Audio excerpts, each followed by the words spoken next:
العلم هو النور الهادي والمفتاح لكل الخير من يرد الله به خيرا. بسم الله الرحمن الرحيم. الحمد لله رب العالمين والصلاة والسلام على سيد الأنبياء والمرسلين محمد وعلى آلہ وصحبہ اجمعین، اما بعد. عزیز طلبہ کرام، نور الایضاح کتاب الحج کا یہ چوتھا سبق ہے جس کا آغاز ہو رہا ہے واجبات الحج. اس سے پہلے آپ نے حج کے ارکان کے بارے میں پڑھا. ارکان میں سے اگر کوئی فوت ہو جائے یا چھوٹ جائے تو سرے سے حج ہی فاسد اور باطل ہو جاتا ہے. لیکن واجبات میں سے اگر کوئی چھوٹے تو دم واجب ہوتا ہے، قربانی دے کر اس کی تلافی کرنی پڑتی ہے. حج کے مسائل ادق المسائل ہیں، بہت باریک اور مشکل ترین مسائل ہیں، لہذا بہت دھیان سے اور غور سے ان مسائل کو دیکھنا چاہیے. شروط، ارکان اور واجبات و سنن کو بیان کرنے کے بعد پھر وہ بالترتیب حج کے اعمال کو ذکر کریں گے کہ پہلے دن کیا کرنا ہے، دوسرے دن کیا کرنا ہے. تو اسی طرح کل 5 دنوں کے اعمال بالترتیب ذکر کریں گے جس سے آپ حج کی مکمل شکل و صورت کو سمجھ پائیں گے.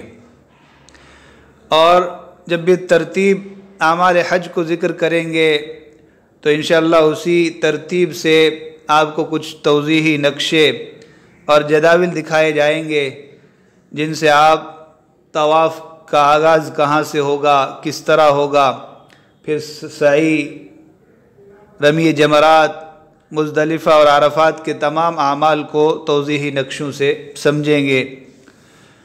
اسی طرح حج کے جو میقات ہیں، میقات زمانی اور میقات مکانی. میقات زمانی کا مطلب حج کے مہینے شوال، ذوالقعدہ اور ذوالحج، یہ میقات زمانی ہے. ان کے اندر احرام کا ہونا ضروری ہے. ان سے پہلے احرام کا باندھنا یہ مکروہ تحریمی ہے جیسا کہ پہلے ذکر کیا گیا. پھر میقات مکانی ہے کہ باہر سے آنے والے کہاں سے احرام باندھے، کس کے لیے کیا میقات ہے، تو اس میں بھی توضیحی نقشے آپ کے سامنے پیش کیے جائیں گے. یہاں لکھتے ہیں وَلِلْحَجِّ وَاجِبَاتٌ أَشْهَرُهَا ثَمَانِيَةٌ. حج کے کچھ واجبات ہیں جن میں سے مشہور 8 ہیں. پہلا جو واجب ذکر کر رہے ہیں وہ مزدلفہ میں وقوف کرنا اور ٹھہرنا ہے. ذوالحج کی 9ویں تاریخ کو عرفات میں وقوف کرنے کے بعد مزدلفہ میں آ کر رات گزاری جائے گی، اور پھر اس دن کی صبح یعنی عید الاضحیٰ کے دن، یوم النحر کے دن، فجر کی نماز تاریکی میں پڑھ کر فجر کے بعد کھڑے ہو کر دعا کی جائے گی، عبادت میں لگیں گے. تو یہ واجب عمل ہے. اگر یہ چھوٹتا ہے تو دم واجب ہوگا جس کی تفصیل آگے آئے گی.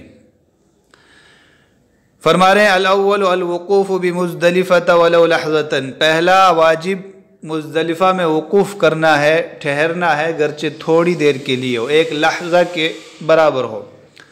ووقتہ من بعد صلاة الفجر یوم النحر الی ان یسفر جدا. اور اس کا وقت قربانی کے دن فجر کی نماز کے بعد سے لے کر اچھی طرح روشنی ہو جانے تک ہے. یسفر جدا، اچھی طرح روشنی ہو جائے. تو یہ وقت بتلا دیا کہ فجر کی نماز کے بعد سے لے کر اچھی طرح روشنی ہو جانے تک ہے. دوسرا واجب بیان کر رہے ہیں صفا اور مروہ کے درمیان 7 مرتبہ سعی کرنا، دوڑنا، چکر لگانا. صفا سے آغاز ہوگا اور مروہ پر اختتام ہوگا. اس طرح ایک شوط مکمل ہو جائے گا. تو کل 7 شوط ہیں. صفا سے شروع کیا، مروہ تک پہنچے، وہاں سے واپس پھر صفا کی طرف آئے تو یہ ایک شوط مکمل ہو گیا. تو اس طریقے سے 7 شوط ہو جائیں گے اور صفا اور مروہ کے درمیان سعی مکمل ہو جائے گی، اس کو سعی کہا جاتا ہے۔ السعی بین الصفا والمروہ 7 مرات، صفا اور مروہ کے درمیان 7 مرتبہ سعی کرنا، 7 چکر لگانا۔ وَيَبْتَدِئُ السَّعْيَ بِالصَّفَا وَيَخْتِمُهُ بِالْمَرْوَةِ فِي كُلِّ شَوْطٍ، اور سعی کا آغاز صفا سے کرے گا اور اختتام مروہ پر کرے گا، ہر شوط میں، ہر چکر میں۔ تیسرا واجب قربانی اور تشریق کے دنوں میں جمرات کی رمی کرنا ہے۔ تو مینا کے اندر ایک مقام پر 3 بڑے بڑے ستون ہیں جن کو جمرات سے تعبیر کیا جاتا ہے، تو ان پر کنکری مارنا یہ بھی حج کے واجبات میں سے ایک واجب ہے۔ تو قربانی اور تشریق کے دن 10 ذی الحج، 11، 12 اور 13 ان دنوں میں رمی کرنا ہے۔ کس دن کون سی رمی کرنا ہے، کس سے آغاز کرنا ہے، کس کے بعد کیا اعمال ہیں، تو ترتیب سے آگے آ رہے ہیں۔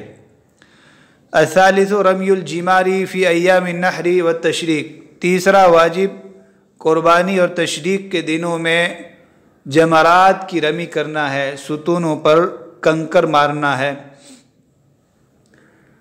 تشریق بھی انہیں ایام کو کہا جاتا ہے جن میں قربانی ہوتی ہے، 11، 12 اور 13۔ الرابع طواف الصدر، چوتھا واجب طواف صدر ہے۔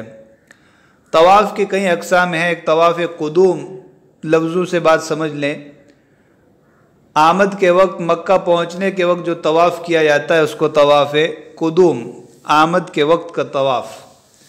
پھر طواف الزیارہ یا طواف الافاضہ جو کہ فرض ہے، رکن ہے، یہ عرفات سے لوٹنے کے بعد ہوتا ہے۔ اور پھر واپس وطن جاتے وقت جو طواف کیا جاتا ہے اس کو طواف صدر یا طواف الوداع کہا جاتا ہے۔ اور یہ طواف ان لوگوں کے لیے جو مکہ کے باہر کے ہیں، اس لیے کہ جو مکہ میں رہتے ہیں وہ بار بار آتے جاتے رہیں گے، ان کے لیے رخصتی اور الوداعی کا کوئی مسئلہ نہیں۔ لیکن جو آفاقی ہیں، باہر دنیا سے آئے ہیں، تو چونکہ وہ بار بار کعبہ کی زیارت نہیں کر پائیں گے، اس لیے رخصتی کے وقت یہ طواف کریں، طواف الوداع کریں، طواف الصدر کریں۔ کچھ لوگ وہ ہیں جو حدود حرم سے باہر رہتے ہیں لیکن میقات کے اندر رہتے ہیں، ایسے لوگوں کو حلی کہا جاتا ہے، اس لیے کہ جو میقات ہیں تو یہ میقات حدود حرم پر نہیں ہے بلکہ حدود حرم سے کافی باہر ہیں۔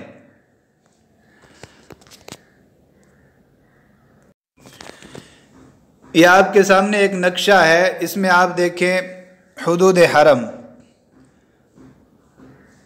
تو نیچے کی جانب یہ حدود حرم ہے لیکن یہ میقات نہیں ہے۔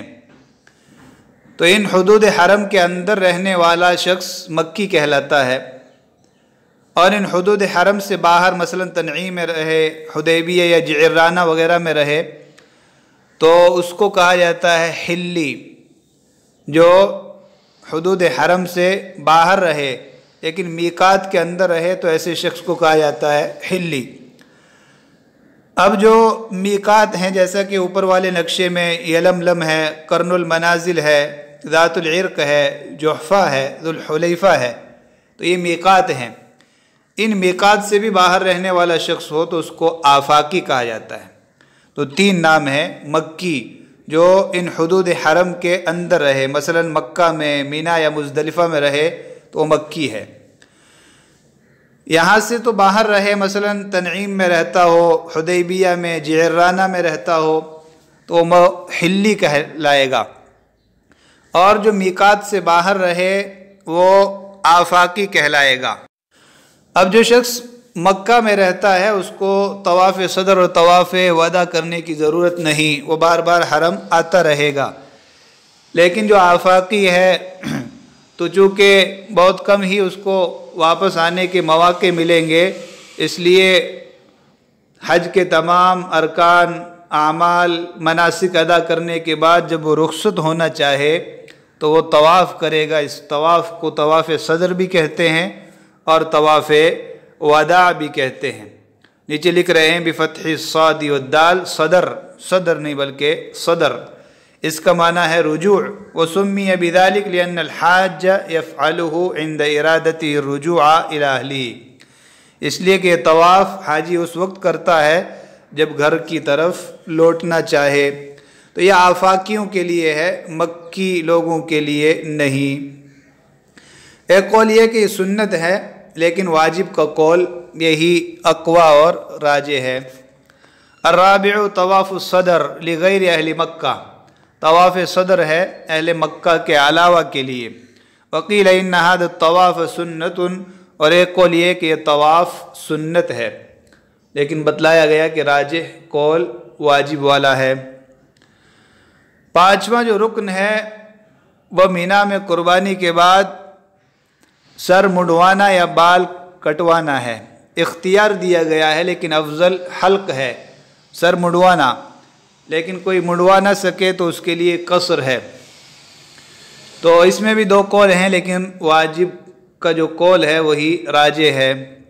الخامس الحلق او التقصیر وقیل انہ سنت، پانچواں واجب حلق یا تقصیر ہے، اور ایک قول یہ ہے کہ یہ سنت ہے۔ چھٹا واجب یہ ہے کہ احرام کے جو میقات ہیں انہی میقات سے احرام باندھے۔ ابھی بتلایا آپ کو کہ ایک ہوتا ہے میقات زمانی اور ایک ہوتا ہے میقات مکانی۔ میقات زمانی کا مطلب حج کے جو مہینے ہیں شوال، ذوالقعدہ اور ذوالحج، ان میں احرام ہونا چاہیے۔ اور میقات مکانی آگے آپ کو بتلائے جائیں گے، جیسے یلملم ہے، ذوالحلیفہ، جحفہ، قرن المنازل وغیرہ، تو یہ مکانی میقات ہیں۔ یہاں سے اندر بغیر احرام کے جانا درست نہیں ہے۔ اگر بغیر احرام کے یہاں سے اندر چلا گیا تو واپس آ کر یہاں احرام باندھنا پڑے گا۔ تو وہی کہہ رہے کہ میقات مکانی سے احرام باندھنا، احرام واقع کرنا یہ واجب ہے۔ اگر اس کی خلاف ورزی ہوئی تو دم دینا پڑے گا۔ ایقاع الاحرام من میقاتہ المکانی، احرام کو اس کی مکانی میقات سے واقع کرنا، باندھنا۔ ساتواں جو واجب ہے سر کو اور چہرے کو کھلا رکھنا، سر ڈھانپنا یہ بھی ممنوع ہے، چہرے کو ڈھانپنا یہ بھی ممنوع ہے۔ عورتوں کے لیے چہرے کو ڈھانپنا ممنوع ہے، سر کو ڈھانپنا ممنوع نہیں ہے۔ تو سر اور چہرے کو کھلا رکھنا یہ بھی واجب ہے۔ سر یا چہرے کو اگر چھپایا، ڈھانپ لیا تو یہ ایک واجب کی خلاف ورزی ہے۔ اب پوری تفصیل آگے آئے گی کہ کتنی دیر ڈھانپا تو کیا دم واجب ہوگا، وہ تفصیل آگے آئے گی۔ تو یہ واجب ہے کہ چہرہ بھی کھلا رہے اور سر بھی کھلا رہے، سر پر کوئی ٹوپی، رومال وغیرہ نہ ہو۔ کشف الرأس والوجہ، ساتواں واجب سر اور چہرے کو کھلا رکھنا ہے۔ آٹھواں واجب یہ ہے کہ کوئی سلی ہوئی چیز نہ پہنے، کرتا پائجامہ وغیرہ یا کوئی سلی ہوئی چیز باندھنا، پہننا جائز نہیں۔ پیسوں وغیرہ کی حفاظت کے لیے جو بیلٹ وغیرہ باندھی جاتی ہے یا اسی طرح ہاتھ میں جو پٹی باندھی جاتی ہے وہ اس سے مستثنا ہے، وہ جائز ہے۔ پائجامہ یا کرتا وغیرہ پہننا یہ چیزیں ناجائز ہیں۔ اور یہ مرد کے لیے، عورتیں تو اپنا لباس پہنیں گی، اس کا احرام صرف اس کے چہرے میں ہے، چہرے کو کھلا رکھے گی۔ مردوں کو سلا ہوا کپڑا پہننا ممنوع ہے۔ تو آٹھواں واجب بیان کیا کہ اللہ یلبس مخیطاً، سلا ہوا کپڑا نہ پہنے۔ تو یہ 8 واجبات بیان کیے تھے۔ اگر ان واجبات میں سے کسی کی مخالفت ہوتی ہے تو دم واجب ہوگا، اس لیے ان کی پاسداری کرنا اور ان کی رعایت کرنا ضروری ہے۔ اب حج کی کچھ سنتیں ذکر کر رہے ہیں۔ وَلِلْحَجِّ سُنَنٌ كَثِيرَةٌ، حج کی بہت ساری سنتیں ہیں۔ یہاں پر احاطہ مقصود نہیں ہے بلکہ بطور مثال کے چند سنتوں کو ذکر کر رہے ہیں۔ احرام باندھتے وقت غسل کرنا، جب میقات پر پہنچے گا تو غسل کرے گا، سلے ہوئے کپڑے اتار دے گا اور احرام باندھے گا، تو اس وقت غسل کرنا یہ سنت ہے۔ وہی فرمایا وَلِلْحَجِّ سُنَنٌ كَثِيرَةٌ، حج کی بہت ساری سنتیں ہیں، مِنْهَا الْاغْتِسَالُ عِنْدَ الْإِحْرَامِ، ان میں سے ایک سنت احرام باندھنے وقت غسل کرنا ہے، اور ایک سنت یہ ہے کہ ایک ازار اور ایک چادر پہنے جو دونوں نئی ہوں۔ تو جو احرام کی چادریں ہیں جن میں سے ایک چادر کو ازار بنائے گا، لنگی کی جگہ باندھے گا، اور دوسری کو اوپر قمیص کی جگہ اوڑھے گا، تو یہ دونوں نئی ہونا سنت ہیں، نئی نہ ہو پرانی ہو تب بھی چلیں گی، لیکن سنت یہ ہے کہ دونوں نئی ہو۔ وَمِنْهَا أَن يَلْبَسَ إِزَارًا وَرِدَاءً جَدِيدَيْنِ، ان میں سے ایک سنت یہ ہے کہ تہبند اور چادر پہنے جو دونوں نئی ہوں، تو تہبند سلا نہیں ہوگا بلکہ اسی چادر کو لنگی کی طرح تہبند بنایا جائے گا، تو دونوں کا نیا ہونا سنت ہے۔ وَأَن يُكْثِرَ مِنَ التَّلْبِيَةِ، تلبیہ کی کثرت کرنا یہ بھی سنت ہے۔ احرام باندھتے وقت نئی چادریں اوڑھ کر لبیک اللہم لبیک اس کا ورد کرے گا، لیکن اب مسلسل اس کا ورد کرنا یہ سنت ہے، کثرت سے تلبیہ پڑھنا سنت ہے۔ اور ایک سنت طواف قدوم ہے، مکہ آتے وقت جو سب سے پہلا طواف کرے گا اسے طواف قدوم کہا جاتا ہے، اور یہ سنت ہے۔ فرما رہے کہ سمیہ بذالک، طواف کو طواف قدوم اس لیے کہا جاتا ہے لأن الحاج یفعلہ عند وصول مکہ، کہ حاجی مکہ پہنچتے وقت یہ طواف کرے گا۔ تو میں نے بھی پیچھے ذکر کیا اور یہ خلاصہ ذکر کر رہے ہیں کہ حج میں جتنے طواف ہوتے ہیں وہ کل ملا کر 3 ہیں۔ ومن مجموع ما ذکرنا تعلم ان فی الحج 3 طوافات، جو کچھ ہم نے ذکر کیا اس کے مجموعے سے آپ جان گئے ہوں گے کہ حج میں 3 طواف ہیں۔ احدها فرض وهو طواف الافاضة او الزیارہ، ان میں سے ایک فرض ہے، اسے طواف افاضہ یا طواف زیارت کہا جاتا ہے۔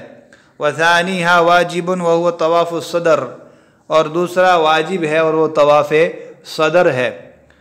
وثالثها سنت وهو طواف القدوم، اور تیسرا سنت ہے وہ طواف قدوم ہے۔ تو یہ 3 فرض، واجب اور سنت ہیں، اس کے علاوہ جتنے بھی طواف کرتا رہے مکہ میں رہ کر وہ سارے جائز ہیں اور کار ثواب ہیں۔ تو یہ حج کے واجبات اور حج کی سنتوں کو آپ کے سامنے ذکر کر دیا گیا۔ اب حج کے میقات مکانیہ کو ذکر کر رہے ہیں، یہ قدر تفصیل ہے، اس لیے اگلے سبق میں انشاءاللہ اس کو توضیحی نقشوں کی مدد سے سمجھنے کی کوشش کریں گے۔ وصلی اللہ وسلم علی نبینا محمد وعلی آلہ وصحبہ اجمعین۔ السلام عليكم، لا تنسوا الاعجاب بالفيديو والاشتراك في القناة تشجيعا لنا لنستمر بنشر المزيد إن شاء الله.